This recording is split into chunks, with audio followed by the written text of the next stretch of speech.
ময়দা, পেঁয়াজ, আদা রসুন বাটা দিয়ে ভালো করে মেখে নেব। মাছ ভাজার তেলে মাছের ডিমটা ভেজে নেব।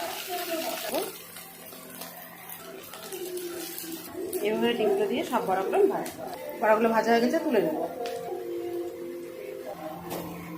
এই বড়াগুলোও ভেজে এইভাবে সব বড়াগুলো ভাজছি। ঝিঙে দিয়ে মাছের ডিম আর মাছের ঝোল। বাকি ডিমটাও ভাজা হয়ে গেল, তুলে নেব। নিয়ে আলুটা সেদ্ধ হয়ে গেছে, দিয়ে দেবো মাছটা,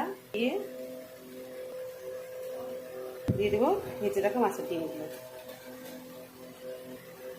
3-4 মিনিট ফুটিয়ে নামিয়ে নেব। তাহলে আমাদের রেডি হয়ে যাবে ঝিঙে আলু দিয়ে মাছের পাতলা ঝোল।